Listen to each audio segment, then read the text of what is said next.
നമ്മുടെ എല്ലാം ജീവിതത്തിൽ നമ്മൾ പഠിക്കുന്ന കാലത്തും അല്ലെങ്കിൽ അത് കഴിഞ്ഞിട്ട് നമ്മുടെ കോളേജ് ടൈമിലും അങ്ങനെയെല്ലാം നമുക്ക് ഒരുപാട് എക്സ്പീരിയൻസസ് നമുക്കുണ്ടായിരിക്കും. നമുക്ക് നമ്മൾ സ്റ്റേജിലൊക്കെ കയറി നാണം കെട്ട അനുഭവങ്ങൾ നമുക്കുണ്ടാവാം.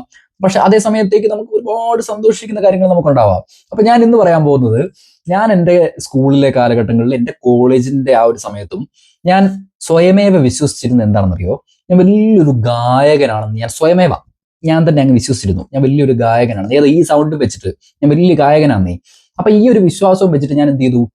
അന്ന് ഞാൻ പ്ലസ് ടു പഠിക്കുകയാണ്. അപ്പൊ ഈ പ്ലസ് ടു പഠിക്കുന്ന സമയത്ത് നമ്മുടെ സ്കൂളിൽ ഒരു കവിത പാരായണ മത്സരം വന്നു. അപ്പം ഈ പാടേണ്ട കവിത ഏതാണെന്നറിയോ?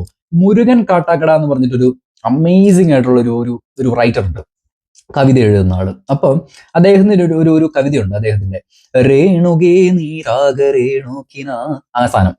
അപ്പൊ ഇപ്പോഴും പാടും എനിക്കിത് കിട്ടുന്നില്ല, അതാണ്. അപ്പൊ ആ പാട്ട്, ആ ഒരു കവിതയായിരുന്നു ഞാൻ സെലക്ട് ചെയ്തത്. അപ്പൊ എൻ്റെ ഒരു കൂട്ടുകാരനുണ്ടായിരുന്നു. അപ്പൊ ഈ നമ്മൾ പറയില്ലേ, ഈ വടക്കൻ സെൽഫി എന്ന് പറഞ്ഞ പടത്തിനകത്ത് നമ്മുടെ ഷാജി ഉണ്ടല്ലോ, നമ്മുടെ നിവിൻ പോളിയുടെ കൂടെ നിൽക്കുന്നത് എന്ന് പറഞ്ഞ പോലെ എന്റെ കൂട്ടത്തിൽ ഒരുത്തനുണ്ടായിരുന്നു. അവൻ എന്ത് ചെയ്തു? എന്നോട് പറയാതെ എന്റെ പേര് കൊണ്ട് കൊടുത്തു. യുവജനോത്സവത്തിന്, സ്കൂളിലെ പരിപാടിയാണെന്ന് ഓർക്കണം, പേര് കൊണ്ട് കൊടുത്തു. അങ്ങനെ ഞാൻ പാട്ട് പാടാനായിട്ട്, ഈ കവിത ചെല്ലാനായിട്ട് സ്റ്റേജിൽ ഇങ്ങനെ കയറി നിൽക്കുക. അപ്പൊ എന്റെ നേരെ മുമ്പിലായിട്ടുണ്ടല്ലോ, ഞാനിങ്ങനെ നോക്കുമ്പോഴത്തേന് ഈ സ്റ്റേജിന്റെ നേരെ മുമ്പിലായിട്ട് ഇങ്ങനെ ഒരു വലിയൊരു 1000 വാട്ട്സിന്റെ ഒരു ബൾബ് കിടക്കുക. അപ്പൊ ഇതിന്റെ വെട്ടം എന്റെ കണ്ണിലോട്ട് ഇങ്ങനെ അടിച്ച് കയറിയിട്ട് എനിക്ക് എന്റെ മുമ്പിൽ ഇരിക്കുന്ന ആൾക്കാരെ ഒന്നും എനിക്ക് കാണാനേ പറ്റുന്നില്ല. അപ്പൊ ഞാൻ ഓർക്കുന്നത് എന്താണെന്നറിയോ? ഞാൻ പാട്ട് പാടി തുടങ്ങി. ഞാൻ ഓർക്കുന്നത് എന്താണെന്നറിയോ? ഈ എന്റെ മുമ്പിൽ ഇരിക്കുന്ന എന്റെ കൂടെ പഠിക്കുന്ന പിള്ളേരെ, ബാക്കി വേറെ ക്ലാസ്സിലൊക്കെ ഉള്ള പിള്ളേരൊക്കെ ഇത് കേട്ട് ഭയങ്കരമായിട്ട് എൻജോയ് ചെയ്യുവാണ്. ഇങ്ങനെ ഇങ്ങനെ എൻജോയ് ചെയ്യുമെന്ന് ഞാൻ ഓർത്തുകൊണ്ടിരുന്നത്. പക്ഷെ സത്യത്തിൽ അവരെല്ലാം യഥാർത്ഥത്തിൽ പറഞ്ഞത്, നിനക്ക് എന്തെങ്കിലും ഒരു കഴിവുണ്ടോ? നിന്നെ 4 പേര് അറിയാമോടാ എന്ന് പറഞ്ഞിട്ട് ഡഷ് ഇങ്ങനെയൊക്കെയായിരുന്നു അവര് ആ ഒരു സ്റ്റേജിൽ നിന്ന് പറഞ്ഞുകൊണ്ടിരുന്നത്. പക്ഷെ സത്യത്തിൽ ഞാനത് എപ്പോഴാണ് അറിയുന്നതെന്നറിയോ? ഈ പാട്ട്, ഈ കവിത എല്ലാം പാടി അവസാനിപ്പിച്ചിട്ട് ഞാൻ എന്ത് ചെയ്തു? സ്റ്റേജിന്റെ ബാക്കിലേക്ക് വന്നു. ഇതുവരെ ഒരു സ്റ്റേജ് അളിയാവുന്നതിൽ അവിടെ കിട്ടുന്ന ഞാൻ അങ്ങ് മെഴുകിയിട്ട് ഞാൻ നേരെ ബാക്ക് സ്റ്റേജിലേക്ക് പോവാം. അപ്പൊ ഈ ബാക്ക് സ്റ്റേജിലേക്ക് പോകുമ്പോൾ അവിടെ എന്ത് ചെയ്തു? അവിടെ എൻ്റെ സ്കൂളിലൊരു, നമ്മുടെ എല്ലാം സ്കൂളുകളിൽ കാണുമല്ലോ ഇച്ചിരി ടഫായിട്ടുള്ള ഒരു സാർ. പക്ഷെ പുള്ളി ഉള്ളിൽ ഒരു കൂളായിരിക്കും, പക്ഷെ വെളിയിൽ ഭയങ്കര ടഫായിട്ട് കാണിക്കും. എൻ്റെ സ്കൂളിൽ, ഞാൻ പഠിച്ച സ്കൂളിൽ ഒരു ഇംഗ്ലീഷ് സാർ ഉണ്ടായിരുന്നു. പുള്ളി എന്നെ പഠിപ്പിച്ചിട്ടുള്ള ആളാണ്. അപ്പൊ അദ്ദേഹം അവിടെ ഇങ്ങനെ നിൽക്കുക, അതിന്റെ ബാക്കിൽ ഇങ്ങനെ, ആ സ്റ്റേജിന്റെ ബാക്കിൽ ഇങ്ങനെ പുള്ളി ഇങ്ങനെ നിൽക്കാം.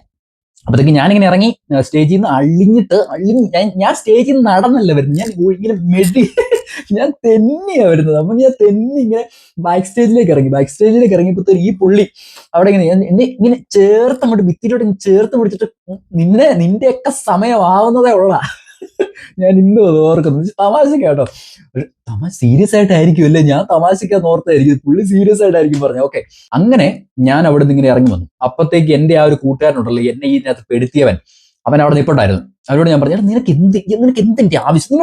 നിന്റെ അടുത്ത് ഞാൻ എന്നാ ഉണ്ടാക്കാൻ വന്നു എന്ന് ഞാൻ അവനോട് ചോദിച്ചു. പക്ഷെ അവൻ ഒരു ചെറിയ ചിരിയോടെ ഇങ്ങനെ ഒരു ചെറിയ ചിരിയോടെ അവൻ ആ ഒരു സിറ്റുവേഷൻ ഒഴിവാക്കി.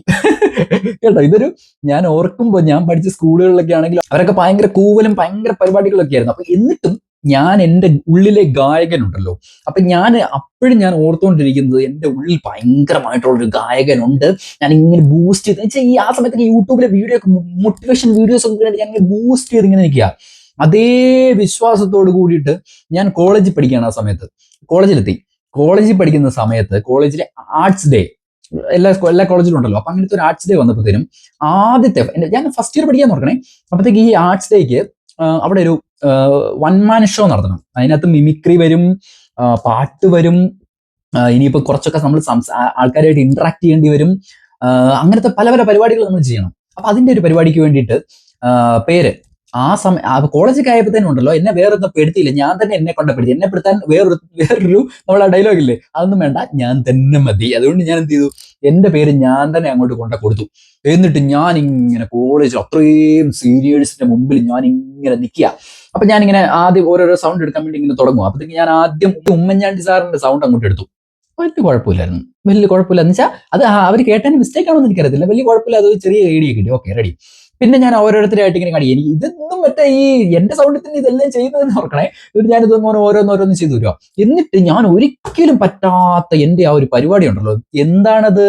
പാട്ട് ഗാനാലാപനം ആ പരിപാടി ഞാൻ അവിടെ അങ്ങ് പാടി. ഈ തവണ ഉണ്ടല്ലോ ഞാൻ രേണുകയിൽ നിന്നില്ല, ഞാൻ ഇന്റർനാഷണൽ പഠിച്ചു. അങ്ങ് വലിയ ഒരു ഇംഗ്ലീഷ് സോങ് ഏതാണ്ടൊക്കെ പിടിച്ച് പിന്നെ ഒരു ഹിന്ദി ഒരു മലയാളം എന്നൊക്കെ പറഞ്ഞിട്ട് കറക്റ്റ് അങ്ങോട്ട്. അപ്പൊ ഞാൻ ആ +2 പഠിക്കുന്ന സമയത്ത് ഞാൻ ജസ്റ്റ് മെഴുകിയതേ ഉള്ളൂ. ഇവിടെ ഞാനുണ്ടല്ലോ ആ മെഴുകിയതിനകത്ത് കിട്ടുന്ന അങ്ങോട്ട് ഞാൻ അങ്ങോട്ട് ഇരുന്ന് കൊടുത്തു കഴിഞ്ഞാൽ ഉണ്ടല്ലോ ഞാൻ അങ്ങ് തെന്നി അങ്ങ് പോകും എന്റെ വീട്ടിലോട്ട്. ആ ഒരു അതുപോലെ ആയിപ്പോയി എന്റെ ഒരു അവസ്ഥ എന്ന് പറഞ്ഞു കഴിഞ്ഞാൽ. അപ്പൊ ഈ ഏറ്റവും ഞാൻ നോക്കുമ്പോഴത്തേനുണ്ടല്ലോ ഏറ്റവും ബാക്കിലത്തെ ആ ഒരു റോയിൽ ഇരിക്കുന്ന എന്റെ സീനിയേഴ്സ് ഇങ്ങനെ ഇരുന്നിടത്തുനിന്ന് ഇങ്ങനെ എണീറ്റിട്ടേ അവരിങ്ങനെ ഈ ഒരു ചെയറിലാണ് ഇങ്ങനെ ഇരിക്കുന്നത്. അപ്പൊ അവരിങ്ങനെ എഴുന്നിടത്തുനിന്ന് എണീറ്റിട്ട് ഇങ്ങനെ ചെയറിൽ ഇങ്ങനെ പിടിക്കുക. എന്തിനാ എടുത്തെറിയാനായിട്ട് എനിക്കിട്ടേ എന്റെ ഒന്നും പറയണ്ട. എന്നിട്ട് ഭയങ്കര വിഷയമായി പോയി. എന്നിട്ട് ഞാൻ അവിടെ നിന്ന് അങ്ങോട്ട് ഇറങ്ങി. ബാക്കിയുള്ളവരെല്ലാം എന്റെ സീനിയേഴ്സിനോടൊക്കെ ഞാൻ ഇങ്ങനെ ഇന്ററാക്ട് ഒക്കെ ചെയ്യും. എങ്ങനെ ഉണ്ടായിരുന്നു പെർഫോമൻസ് എന്ന് പറഞ്ഞിട്ട് അന്ന് എന്റെ ഇംഗ്ലീഷ് സാർ പറഞ്ഞ ഡയലോഗില്ലേ, നിന്റെയൊക്കെ സമയമാവുന്നതേ ഉള്ള അതേ ഡയലോഗ് അതേ ടൂണിൽ അവരെന്നോട് പറഞ്ഞു. അങ്ങനെ 2 പ്രാവശ്യം എനിക്ക് പറ്റാത്ത ഈ പാട്ട് ഗാനാലാപനം എന്ന് പറഞ്ഞ പരിപാടിക്ക് ഞാൻ സ്റ്റേജിൽ കയറി അങ്ങോട്ട് മെഴുകി. അപ്പൊ എനിക്ക് പറയാനുള്ളത് എന്നാന്ന് വെച്ച് കഴിഞ്ഞാല്, നമ്മളിൽ പലരും വന്ന് പറയും നീ അതിൽ ബെസ്റ്റാണ്, നീ അത് അടിപൊളിയാണ്, നീ നീ നീ മാസടാ, നീ മരണമാസടാ എന്ന് ചിലര് നമ്മളോടൊന്ന് പറയും. സത്യത്തിൽ നമ്മളിതിന്റെ ആദ്യം നമ്മുടെ പാട്ടൊക്കെ ഒന്ന് ഫോണിൽ റെക്കോർഡ് ചെയ്ത് ഒന്ന് കേൾക്കുക. അത് കഴിഞ്ഞിട്ട് ഞാനൊന്ന് റെക്കോർഡ് ചെയ്ത് കേട്ട് കേട്ടോ നമ്മുടെ പാട്ടൊക്കെ. ഞാൻ അപ്പോഴാണ് സത്യം പറഞ്ഞു കഴിഞ്ഞാൽ എത്ര ദയനീയ. അവര് എറിഞ്ഞില്ലെങ്കിലേ ബോംബ് വെച്ചാൽ പൊട്ടിച്ചില്ലെങ്കിലേ അതിശയമുള്ളൂ. ഈ അമ്മാതിരിയൊക്കെ അല്ലേ ഞാൻ പാടി വെച്ചിരിക്കുന്നത്. അത് ഈ സൗണ്ടും വെച്ചോണ്ടേ സ്റ്റേജിൽ അങ്ങോട്ട് കയറും. അത് സംഗതിയൊക്കെ കിട്ടുന്നത് എന്നൊക്കെ പറഞ്ഞിട്ട് എന്റെ അപ്പോ എന്റെ മനസ്സിലെ വിചാരം എന്ന് പറഞ്ഞാൽ ഞാൻ യേശുദാസിനെ പോലെ പാടുന്നു, അല്ലെങ്കിൽ ഞാൻ അർജിത് സിംഗിനെ പോലെ പാടുന്നു, ജസ്റ്റിൻ ബീവറിനെ പോലെ പാടുന്നു എന്നൊക്കെയാണ് എന്റെ മനസ്സിലെ ഒരു ഒരു ഒരു ഒരു ഒരു വിചാരം. പക്ഷെ വെളിയിൽ വന്നത് ഈ ഒരു സൗണ്ടിലായി പോയി. പക്ഷെ ഇതൊക്കെ നമുക്ക് ഓർക്കുമ്പോൾ ഓർക്കാനുള്ള ഒരുപാട് സംഭവങ്ങളാണ്. പക്ഷെ ഇതിനെ മറ്റൊരു സെൻസിൽ നമുക്ക് എടുക്കാം. ഞാനിങ്ങനെ സ്കൂളിലൊക്കെ പോയി ഞാൻ അങ്ങോട്ട് ഭയങ്കരമായിട്ട് നാണം കിട്ടു, ഞാൻ കോളേജിലൊക്കെ പോയി ഞാൻ ഭയങ്കരമായിട്ട് നാണം കിട്ടു, അങ്ങനെയൊക്കെ ആയിരുന്നു. ഇതേ കഥ അല്ലെങ്കിൽ എന്റെ ജീവിതത്തിൽ നടന്നിട്ടുള്ള ഈ ഒരു അനുഭവത്തെ എനിക്ക് മറ്റൊരു രീതിയിൽ പറയാൻ പറ്റും. പക്ഷെ എനിക്ക് അങ്ങനെ തോന്നുന്നില്ല. അല്ലെങ്കിൽ ഈ ഒരു ഇതൊക്കെ ഓർക്കുമ്പോൾ നമുക്ക് ഇഷ്ടപ്പെടുന്ന രീതിക്ക്, അല്ലെങ്കിൽ നമുക്ക് ഓർത്തിരിക്കാൻ പറ്റുന്ന ഒരു രീതിക്ക് വളരെ ഒരു ഒരു ഒരു തമാശ രൂപത്തിലാണ് എന്റെ ബ്രെയിനിൽ അത് സ്റ്റോർ ചെയ്ത് വെച്ചിരിക്കുന്നത്. അപ്പൊ നമുക്കെല്ലാം ജീവിതത്തിൽ ഒരുപാട് സന്ദർഭങ്ങൾ അല്ലെങ്കിൽ ഒരുപാട് അനുഭവങ്ങൾ ഇങ്ങനെ ഉണ്ടാവാം. നമ്മൾ വളരെയധികം സങ്കടപ്പെട്ടിട്ടുള്ള ഒരുപാട് സന്ദർഭങ്ങൾ നമ്മുടെ ജീവിതത്തിൽ ഉണ്ടാവാം. പക്ഷെ നമ്മൾ എന്ത് ചെയ്യുക, നമ്മൾ അതിനെയൊക്കെ ഒരു മറ്റൊരു സെൻസിൽ എടുത്തിട്ട് നമ്മുടെ ബ്രെയിനിൽ ഇതിങ്ങനെ സ്റ്റോർ ചെയ്ത് നോക്കുക. കാര്യം നമ്മുടെ എക്സ്പീരിയൻസ് എന്ന് പറഞ്ഞാൽ നമ്മൾ മരിക്കുന്ന നാൾ വരെ നമ്മുടെ ബ്രെയിനിൽ ഉണ്ടാവും, നമ്മളിൽ ഓർമ്മകളിൽ ഉണ്ടാവുന്ന ഒരു സംഭവമാണ്. അപ്പൊ ഒരിക്കലും അതിന് ഇത് വലിയ ഒരു ഒരു ഒരു ആഫ്റ്റർ എഫക്ട്സ് സംഭവിക്കുന്ന കാര്യങ്ങളൊന്നും അല്ലല്ലോ. നമ്മളിന്ന് പാടി അല്ലെങ്കിൽ നമ്മളൊരു സ്റ്റേജിൽ നിന്ന് കയറിയിട്ട് നമ്മൾ നാണം കിട്ടും എന്നൊക്കെ പറയുന്നത് അതൊന്നും വലിയൊരു മാറ്റർ അല്ല. പക്ഷെ ഇതുപോലുള്ള ഒരുപാട് വലിയ മാറ്റർ അല്ലാത്ത ഒരുപാട് കാര്യങ്ങൾ വലിയ മാറ്ററാണെന്ന് വിചാരിച്ച് നടക്കുന്ന ഒരുപാട് പേരെ ഞാൻ കണ്ടിട്ടുണ്ട്, ഞാൻ കണ്ടിട്ടുണ്ട്. അതുകൊണ്ടാണ് ഞാൻ പറയുന്നത്. അതുകൊണ്ട് ഇതുപോലുള്ള ഒരുപാട് സന്ദർഭങ്ങൾ നമ്മൾ ഉണ്ടായാലും അതിനെയൊക്കെ മറ്റൊരു രീതിയിൽ ഒന്ന് ടെസ്റ്റ് ചെയ്തിട്ട് നമ്മുടെ ബ്രെയിനിൽ ഒന്ന് സേവ് ചെയ്ത് വെക്കാൻ വേണ്ടി നോക്കുക. മറ്റൊരു ഇൻട്രസ്റ്റിംഗ് ആയിട്ടുള്ള കഥയായിട്ട് നമുക്ക് അടുത്ത വീഡിയോ കാണാം. ബൈ.